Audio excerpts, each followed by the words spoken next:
Let's do I'm it. just trying to figure out, like, how does this happen, right? You know, they just like, well, you're just gonna just jump into the room and Alison is gonna be there and you're just gonna just talk to her. I'm like, you know, can I get a little introductory time? No, I'm ready. I'm ready. You're ready? I see that. What's that art you got in the background? That's kind of amazing. Did you do This that? I did not, and my husband got it at an auction. And when I was pregnant, I wanted to throw everything out of the house. So this almost didn't make it. But what do you mean? What do you mean you want to throw everything out of the house? You got to let him have something. What are you talking about? You got to give him something. Like I have this chair. Okay, listen. I have this chair. This is all I have left. This Until is all you I have grow left, a human Alison. in your body, I don't want to hear it. Okay. This is all I have, Alison. This is all I have. I know. Yes, she runs the house. She owns it all. This is number one, just amazing to meet you. I've read, you know, the things that you've written. I've listened to, you know, the things that you've said, and I'm just like overall inspired by all that you've done. As I've told so many of the amazing endurance athletes that we've talked to, I'm like, you know what? One day I'm going to grow up and be just like you. One day I'm going to grow up and just like. I think you've done just fine, but I appreciate that. I'm trying to keep up. I'm trying to keep up. You know. Let me just say this, Alison. Welcome to the Someone Like Me speaker series. Thank you. By Gatorade Endurance. This is a phenomenal series. If I do say so myself, just because it just highlights so many amazing people like yourself. That are bringing new light, new dimension, new energy, vibrance, and transparency to an industry that needed some change. And like I remember so long ago where I was the only one out there, just like I'm sure you felt like you're the only one out there. So let me kick off by telling everybody all of your amazing accomplishments. So you're an endurance athlete, activist, mental health advocate. You're a Hoka ambassador. I mean, you're a founder of Harlem Run, Women Run for All Women, running Industry Diversity Coalition. I mean, your paper that you wrote on whiteness in the running space for Outside magazine, I think it had me in tears. You know, I have a son, and I'm a Black man, and I understand running at night. I understand the challenges of a sport that doesn't necessarily look like me. I understand what Ahmaud Arbery went through when he was chased, right? And that affected me. I mean, what gave you the, how do I say this? Like, what gave you the strength to write that?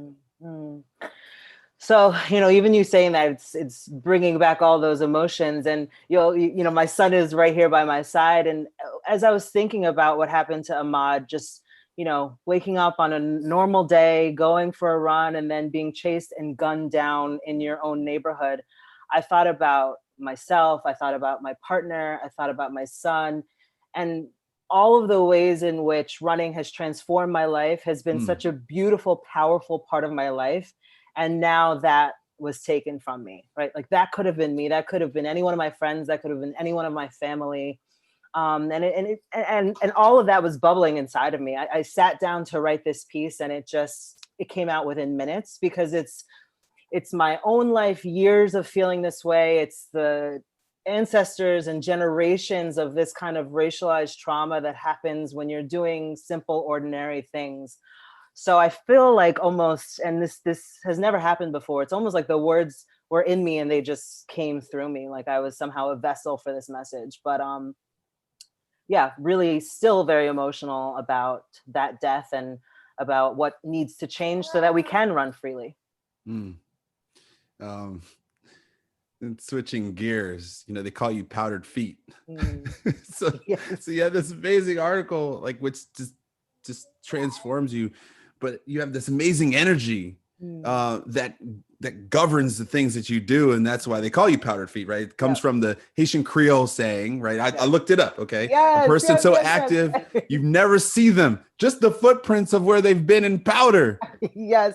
My father, he gave me that nickname when I was very little. And I think he thought it might be a destructive tendency, although it served me very well. But I was all over the place. Like if we went to an event and they needed a volunteer, I didn't even raise my hand. I just ran for the stage. I was in, any activity that came up, I joined. And that spirit, I think that, to your point, folks want to be around me. I want to be around people. And that's been such an important part of my community building and connecting and sharing the messages that are important to me. So go back to history, go back to your past. How did you arrive to where you are today? And, how did you get involved in endurance sports? Mm-hmm. So growing up, I was super active, right? But I was more of a short distance runner. I ran the 400 meters and the 400 meter hurdles, and that to me felt like I was going to die. Right? Like that was a lot. that monkey jumps on your back at about 250, 300. You think you're doing so well, and then it's like, oh, you're moving through lead. And so, I was doing short distance running, and then it was 8 years ago that I found endurance running. Simply, I was on my couch, scrolling through social media. Folks post the best moments of their lives on social. And I was really depressed at that time. I wasn't leaving the house. I was a shell of the person that you see here today because of life circumstances. My father was diagnosed with Lewy body dementia. The person I was dating at the time was cheating on me. I had no job. So I was just in the house looking at other people's lives. And thankfully, I saw a friend of mine, a Black guy, sort of like your build. So in my mind, I'm like, this guy's not a marathon runner, but he was training for a marathon. Wow. Okay. Misery loves company. So I'm sitting there depressed and I'm like, look at this guy. He's never going to accomplish this goal. I'm going to follow his story. And, week by week, he was running longer than he'd ever run before. He was talking about the mental transformation that he was experiencing. He was also fundraising for a nonprofit. So he was really connected with the meaning behind his miles. And sure enough, he ran the marathon and raised $3,500 for the Leukemia and Lymphoma Society. Wow. When I saw him do that, I knew that I too could do something like that. So, the next year, January of 2012, I signed up. And in June, I ran that marathon. And that started this whole shift in my perspective about what's possible and what I could bring to my community who I hadn't seen doing these things. So you ran your first race and you had to go through an entire range of emotions. And imagine at the first mile, it was a lot different than the 26th mile. I mean, the first mile, you're like, oh my gosh, I got this. Like I could run all day. I remember specifically still, this is 8 years ago. I remember mile 17 and I was like, oh, I just need salt. Like, does anybody have salt? And reaching out and somebody, gave me a salt packet. I don't know how I trusted them, but that there's that special kind of feeling on the marathon course where you take whatever you're given. And then the last mile, I remember just being in tears. And this was in San Diego. I ran the San Diego Rock and Roll Marathon and I didn't know anyone there. But it turns out my mother's second great aunt, something far removed, who hadn't seen me since I was very little. She met me at the finish line. And it was just such a powerful moment to be in a place where I knew nobody, where I didn't think anybody was watching or cared. And she was there and took some photos of me. So really tell me about that. I need to know about that embrace, because after 26.2, you're teared up, but the emotions that you had in that moment and all the things that you've been through, right? You talked about you talked about your dad, you talked about the gentleman that you met that ran the marathon, like everything leading up to that moment. Yeah. It was also like a big piece of this, of course, is my mental health and coming from a place of feeling like I was so inadequate. I didn't have anything going for me, and finishing and realizing that I did something that, less than 1% of the global population does. That is something that took me 16 weeks. I sacrificed lots of sleep, nights out, partying, right? All of this energy. all the important stuff. Listen, all the important stuff, like sleep and going out. Those are two of the most important things in this world, right? I mean, let's talk about it. When you're in your 20s, like it's a big sacrifice. But no, you commit yourself to this impossible goal, and to see myself achieve it, and then to be having this like very internal moment and look up and see somebody I knew. I mean, I fell to the floor, partially because of emotions, partially because I was exhausted. And there weren't any words even for several minutes. It was just hugging and tears and realizing that I can do very big things. Mm. It's a powerful moment when you cross that threshold into believing in yourself. Exactly. Exactly. And to be surrounded by love, that just magnifies it. Like you're surrounded with your son right now in the background as Yes. he's talking to you right now. He's talking to you. He's doing his like first live interview right now. So this is before you had your son. Yes. Right. What was that transition once you had your son, as you kind of continued your journey in endurance sports and running specifically? Yeah, it's amazing. I think life is all about perspective, and you think you know something, you think you've got something figured out, and then like, bam, you get your next challenge. And for me, I would say that I really didn't have an understanding of what it meant to be pregnant, what it would mean for your body. Unfortunately, I don't think that there's enough conversation around pregnancy, around postpartum depression, around Black maternal health. Right. So, of course, this is in a way the best time of your life. You're glowing, all of that, but it's also really difficult, and you're dealing with a lot of changes and the reality that who you once were, like, that's gone. And that's not a bad thing. It's just, it's gone. So coming back to running, I remember following like Alison Felix and being like, 3 months, I'll be back. Right. I was never Alison Felix to begin with. So why I had that expectation is, just beyond me. But so 3-month period came. I had an emergency C-section, so there was a lot of healing. 3 months come and goes, and not only did I not was I not able to run, I didn't want to, like, totally uninterested. And that was hard to deal with, because something that had been such a powerful force in my life that I no longer seemed to connect with was really frightening, honestly. But it was just a matter of time. And little by little, I started going on walks, like long walks, 4 to 6 hours with my son, and walking with my partner, and connecting again, of course, with my communities, Harlem Run for All Women, and that support system, knowing that where I was exactly where I needed to be, really transformed the experience. I no longer was like, I have to do this, and I have to be like what I was. It's like, this is who I am now, right? And I would say, so now I'm 16 months postpartum. Probably it's the last 2 weeks that I've really felt like, damn, I'm back. Like, I got a new body and it feels different, but Alison is back. So it's been a long process. Have you seen the endurance community change throughout the last couple of years that you've both removed yourself from it and also gotten back into it? Yeah, I'm gonna pause because my husband's here, and so he. No, we want Corey. Is Corey, right? Corey, yeah. We want Corey to hang out. It's all good. Okay. No, I want Corey there. I want Corey to see his mama talk about the industry that he's gonna be the next Usain Bolt. Right. I want him to be able to live and remember this moment. When he's 16 years old and you say, hey, Corey, remember when I did that interview? Someone like me. Yeah. Gatorade Endurance. Yeah. You were on there too. And this is what you were talking to. Right. Can you tell me what you were talking about? I know, right? If only. All right. So I'm going to send my husband, banish him to the room, and let's keep going. So repeat the question one more time. No, I was basically saying, before your son and after your son, it's a short period of time, right? 18 months. How old is he's 18? 18 months? 16 months. Okay. So 16 months. There's a lot of things that have happened over the last year and a half. Yeah. Okay? Absolutely. You didn't write the articles a year and a half ago. Right.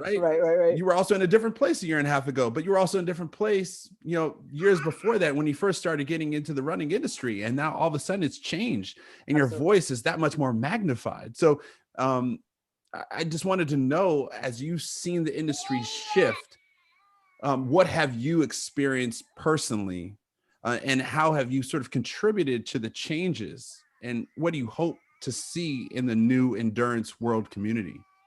Yeah, I think, I think the biggest thing that's shifted for me, and now of course my son is is having a moment. It's okay, baby. It's okay. I think the biggest thing for me is that I've really, it's been the shift that I've seen in myself is, oh, yeah. All right, hold on. Now that my husband, he saw my husband, just give me 1 second. Okay, no problem. You can grab him, yeah. I know I was gonna keep him, but he saw you and then. now you start talking to Dada. He's like, "What's up? What you doing?" He's like, "You're no longer important." I get it. Okay. Bye, baby. So yeah, so I think the biggest change that I've seen for myself in my time, and this is just looking at the 8 years, is that I've really developed my voice and I've developed my confidence to say the thing that needs to be said, to be willing to risk how people might see me or to make people uncomfortable, because I really love running. I really love what it's brought into my life, and I really love the industry because I see the potential, right? So I think over the past 16 months, so much of I had Corey, and then it's like I was already in my own little world, because when you have a baby, you like shut everything out. And the next thing you know, coronavirus hits. And then of course, these moments of racial injustice are just blasted everywhere, right? This is stuff that has been going on for generations, but for whatever reason, there was a tipping point in the last several months. And I think the industry, me writing my piece really drew attention to the industry, that it has not done enough to empower Black and Brown folks, to center our stories, to give us opportunities, to provide us with resources. So the industry is very much in transition now. And I think it's, it's a point where years from now, we'll look back and say, wow, 2020, I mean, there's so many terrible things related with 2020, but 2020 was a powerful moment of transition, transformation, reimagining what's possible, and reimagining who belongs in these spaces. So what do you think are some of the biggest hurdles, not only that you had to, jump through in order to kind of participate, but what hurdles do you think really still exist in the endurance community? Yeah, I memean, I think the first one, and it's so simple. You mentioned it yourself, right? It's representation. It's seeing other people who look like you, right? There's that cliche saying, if you see it, you can be it. And when you enter a space, of course, black men and women are known for their prowess on the track, even though they don't get their recognition. Shout out to Wyoming Attias, who's still fighting for recognition for what she's accomplished. But when you go look at the long distance endurance space, there are not a lot of American-born Black people in that space. If they are in that space, they're not given the shine, they're not given the sponsorships, they're not on magazine covers. So to tell you that I didn't know that Black people ran marathons until 8 years ago, I mean, that's shameful, right? And I only probably 3 years after that, I learned about trail running. I learned about, when I learned about Ironman, I was like, what? Like, why would people do that to themselves? I mean, there's still. So you learned about it, you got excited real fast, and then you realized the distance, and you were like, you know what? Maybe it's not necessarily for me. Exactly. But, just knowing that a big part of it, so is representation, knowing that it exists, having access and the resources. Many of these events are very expensive. They require you to have the leisure time. They require sort of that middle-class lifestyle where you have the time, you have the safety to go out into the streets, you have, the knowledge around nutrition. So all of those are obstacles. And for me personally, I do have a lot of privilege, but they're, going outside at night is something that scares me. Running in my neighborhood, whether it's for fear because I'm a woman or for fear because I'm a Black woman, or there's so many things that go through my mind that other folks don't have to experience. So how do we make it different? I think there's the first thing that comes to mind is that people need to acknowledge that not everybody's experience is the same within this industry, right? And I think that's such a simple thing, but I think Ahmaud Arbery, for example, that was a wake-up call. That was a wake-up call for many folks, that when a Black and brown person goes out to run, they have a whole different set of worries and routines, checklists, right? Like, okay, do I have something reflective? Do I look like a runner? Let me put on the most runner looking thing. I wear a neon jacket. I wear neon leggings. If I could wear tennis ball colored shoes, I'd wear those. I for sure don't wear a hood. Okay. I make sure I am the brightest person out there. And, same. And then if I see a cop on the way, I make sure that I'm smiling, that I'm saying hello. I make sure that people know that I'm coming. I often don't run by myself for fear of what might happen when I'm alone. It could be 200 degrees. I'm not running in just a sports bra, right? So there's so many things that we have to prepare for. So I think that in and of itself, making people aware that our experiences are different. And then what are the ways that you can use your privilege in service of other people, right? So there's the running community, making people feel safe within the community. And then there's the industry, the people who make money off of this, right? So what does the board of your organization look like? Who's the CEO? What are your hiring practices? And then you look at marketing, who's showing up in these ads? Who are you, who's on the cover of your magazines? What kind of stories are you telling, right? So it's bottom up and down. And it is a lot of work, but that doesn't mean that it's not worth it, right? Like, we are endurance athletes after all. We literally know how to do hard things for long periods of time. And that's the mentality that I believe we uniquely have and can apply to this work of diversity, equity, and inclusion in our sport. One of the things that you also said, you talked about this so-called runner safety. Right. That's kind of what you're talking about. That's emerged with recently in the runners community. Talk a little bit more about that. Yeah. So, runner safety, this idea of runner, I mean, I guess it's always existed, but more recently, there were probably about 2 years ago, there were, just heinous attacks against white women runners in the running community. And thankfully, the running community rallied, right? And started to look at issues around gender-based violence on the run. I think what was missing was looking at the intersectionality, right? So looking at the ways in which certainly white women going out for a run, there's a lot of danger because we live in a patriarchy and because of sexism. But then if you look at the ways in which intersectionality, so if you have a Black woman, if you have a Black trans woman, right? Like the ways in which these marginalized identities put people at risk, not because there's anything wrong with their identities, but because of the systems that we live in this world. So I think, these are nuanced conversations. A lot of this is new information. But the reality is there are, when somebody like me goes outside, like I said, we have a whole different set of circumstances. So the runner safety community, or the runner safety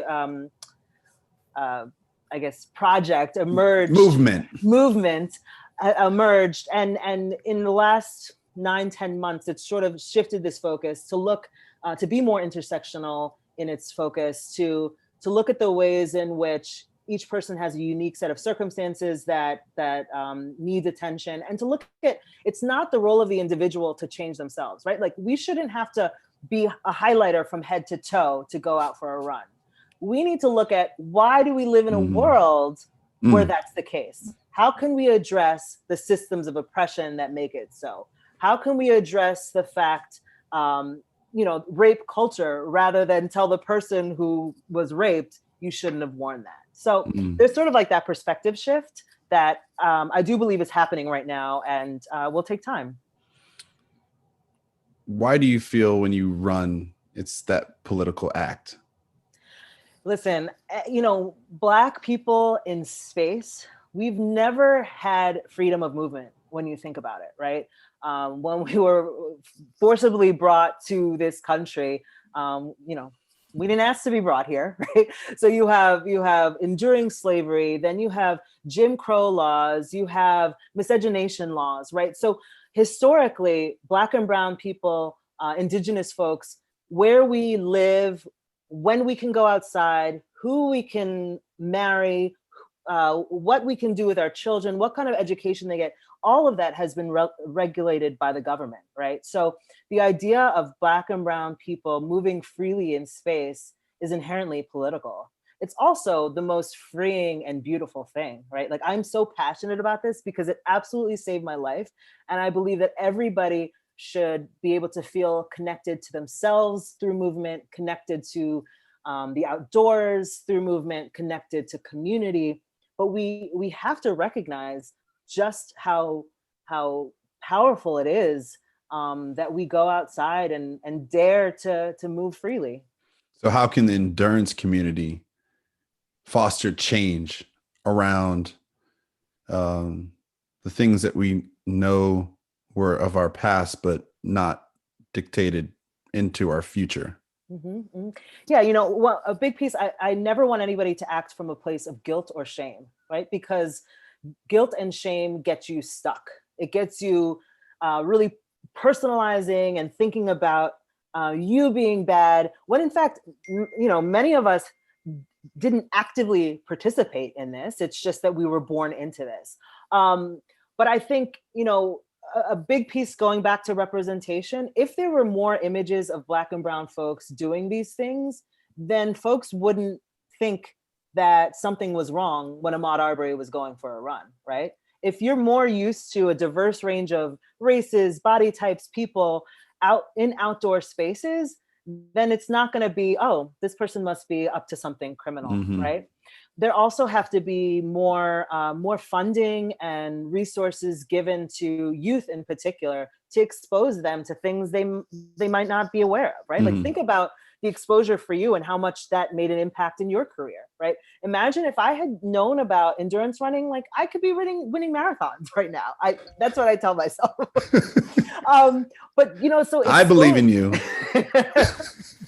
Exposure is so important, and you don't know what you don't know. So Mm-hmm. I think, and we also know that with in middle school and high school, there's so many pressures, there's so many, it's really the most difficult time of your life. But if we can give those resources and build up strong future endurance athletes in that time, I mean, it would just be incredible for the industry. So is this what you think about when you're running? Listen, I think about all kinds of things. Sometimes I'm not thinking, and that's a beautiful thing. But many times when I go on runs, I go out with a problem and I come back, if not with a solution, more inspired to tackle it. Because there's something, there's actually scientific proof that movement allows you to process information differently. And there's nothing, oftentimes I'll think of something and I'm like, oh my God, now I got to get home. I got to write this down. Right. But there's just so much power in movement, whether it's walking, running, swimming, which is why it's so important that everybody has that opportunity. So when you're in those moments and you're thinking about those different ideas and you're about to sprint home, I'd imagine there's times when you've been out there that people have challenged you and maybe it came out of nowhere. How do you deal with those situations? Challenge me in what sense? Say more. I mean, you're a Black woman running down the street. You're a Black woman running through the park. You're a Black woman running through the neighborhood. I've just as much waved to a cop as much times as I've been stopped by a cop. Yeah. I've waved to people just as much as I've been stopped by people. Yeah. And so oftentimes I'm thinking the same thing that you've just said.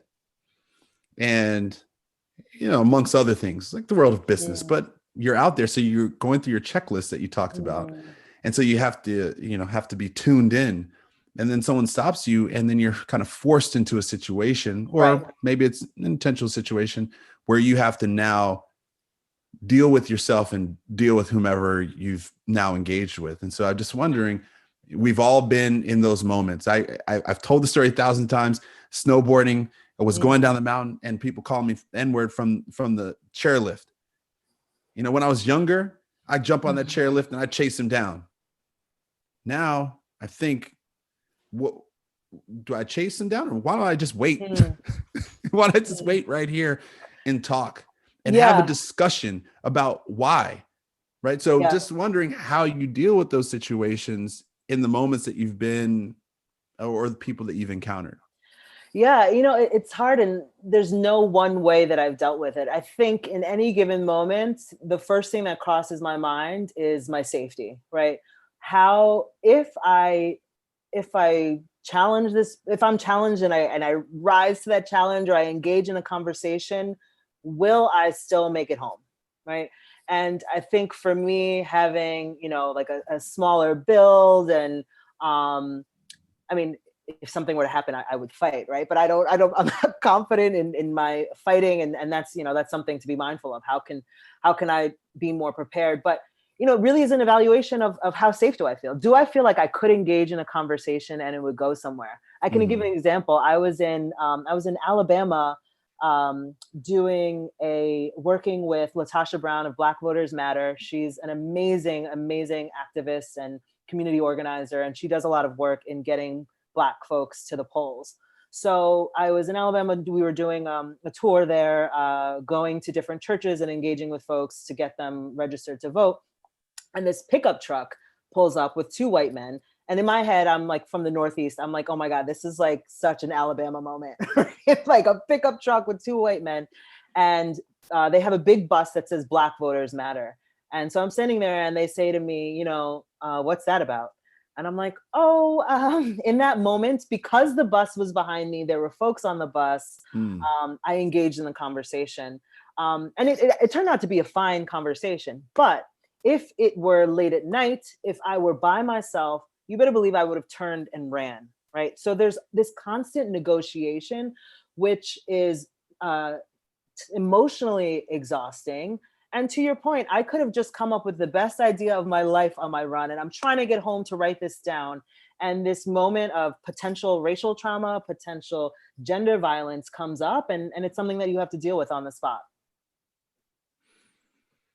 And we've all been there. And for me on a bike, it's usually an F-250 with the extended mirrors that just kind of go right past me, even though I look like a tennis ball top to bottom. Right. What do you wish you knew? Or what do you wish you knew when you started that you know now? That it'll be worth it. Right? I think when I started running, I was so unsure of myself, and there were so many moments when I wanted to quit. I mean, that still happens, right? Like this is really hard stuff that we're doing. But running allowed me to find my community, to find my partner. My son is here because of running. So, it's worth it. Stick with it. And, you can never see the future, but, I never would have imagined then that I would be happy, right? And happiness isn't like a consistent thing, like it goes up and down, and it doesn't mean that I still don't have mental health struggles or that sometimes things are really hard, but like it'll be worth it. You will become the person you were meant to be. And I just wish I had that sense to, it would have taken a lot of the weight off, I think. What do you want to, what do you want to share to encourage other endurance athletes, or, those interested in joining the sport who feel like they don't belong? I would start by validating that and saying, I get it, right? I get that you feel that you don't belong. And in many ways, this industry wasn't made for you. But you being here is so important, right? Whether folks want you there or not, what we know is that diversity is strength. Diversity leads to innovation. Diversity leads to beautiful cultural moments. Diversity is interesting and exciting, and you being here is part of that, right? So I would never want to dismiss those feelings of feeling like you don't belong, but I just hope that you stick with it, and you can see, as much as you see the struggle parts of this, you'll see the beautiful transformation that it'll make in your life, and you'll be better for it. And diversity makes you stronger. Absolutely. Absolutely. I mean, what kind of world would it be if we all looked the same, thought the same, ate the same thing? You know, like, it's beautiful that there are people who challenge your way of thinking. It's beautiful that there are places to go that are so unfamiliar that you have to stretch. And again, I go back to just the practice of endurance sports itself, right? Like, if you're a runner, you're running, but you're also doing cross training, and you're also maybe you're doing yoga, and maybe you're doing visualizing, and you're doing speed work, which is like the worst thing ever. But you know that if you just run long every single day, you're not going to be a good endurance athlete, right? It's like all of those beautiful things that makes it possible. So I ask all of our amazing guests, what inspired you to participate in this conversation with Gatorade Endurance? You know, I think it was really powerful for me to see such an industry, an important part of this industry. I mean, I remember being like tiny and just see, like, Gatorade has always been a fixture in my life. I feel like, whether it's like the football games and the Gatorade poured on the coaches, right? Like, Gatorade has been in this game for so long, and for them to come out and say, you know what, we don't know everything, and we need to give space to folks who traditionally don't get platforms, and we need to showcase marginalized voices and untraditional beginnings. That really meant a lot to me, and I hope that this can be an example for other brands. Like, if Gatorade is doing this, other brands need to get on board and continue to tell these stories, continue to normalize our existence in these places. So that's what really got me excited. So what's next for Powdered Feet? So many things. I am writing a book coming in October 2022. So stay tuned on that. The book will actually, it talks a lot about the running industry and the ways in which it has been constructed with whiteness at its center, but what we can do to transform that. And raising this little boy, which every day is a new thing, and hopefully getting more miles in. I just want to say thank you for your parents instilling activism within you. Yes. Right? Yes. You said your mother never wanted you to rely on anyone or dim your light to make others comfortable. Absolutely. Absolutely. My mother, I was always very bright, and there was a time in elementary school when I started to do that thing that girls are socialized to do, make boys feel comfortable. And my mom was like, nope, do not do that. And my father was like, you come from revolutionaries, like the Haitian Revolution, that was your people. So, this was always conversation. It was like, if something's wrong, do something about it. So yes, I thank my parents, and hopefully that's what I'm giving my son as well. Well, I also just attribute all of that good work that your parents have done with you to allow that light to shine bright. And so we thank you. And we really appreciate you being a part of the Someone Like Me Speaker Series by Gatorade Endurance. So thank you, Alison. And to Gatorade Endurance, who's dedicated to fostering inclusivity in the sport, it works, like, as you said, to fuel. By amplifying these important voices and stories, we hope to inspire individuals to explore endurance sports because they see someone like Alison. Yes. In the space. Get out there. You can do this. You belong. Thank you, Alison. Thank you so much. Oh, I love it. Yeah. This is another fun one. Look at that.